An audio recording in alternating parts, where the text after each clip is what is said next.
is clearing the way for more medical professionals and medical students to get to the front lines of the COVID-19 pandemic in our state. Good evening, everybody. I'm Trisha Keene. Todd has a night off. 13 Investigates reporter Joe Bartels has more on students gearing up for the front lines.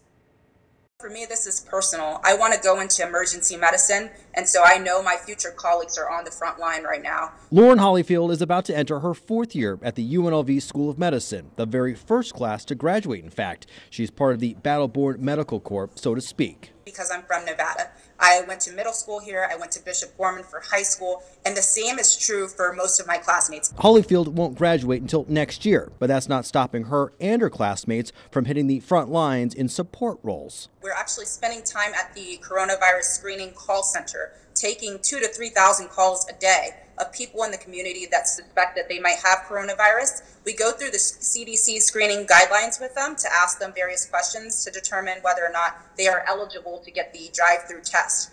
The help comes at a critical time in the fight against COVID-19.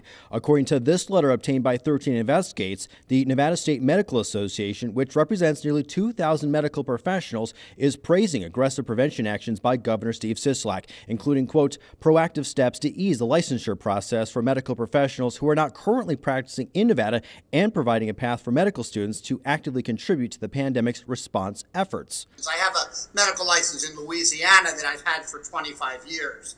I think when I read the governor's declaration, hopefully for people like me, it will be easier and a faster process to convert my Louisiana license to a Nevada license. Dr. Mark J. Kahn is a brand new dean at the UNLV School of Medicine, coming from Tulane University in Louisiana. He served in the immediate aftermath of Hurricane Katrina in New Orleans in 2005, a crisis that pushed the local healthcare system to the limits.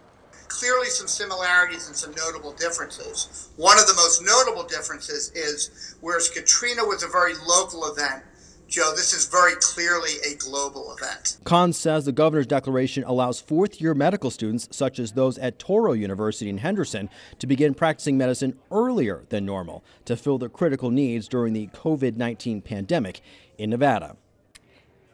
And that was Joe Bartels reporting. We've learned UNLV medical students have been taken out of the hospitals about 3 weeks ago to help conserve personal protective equipment like face masks and gowns for staff who are qualified to treat sick COVID-19 patients.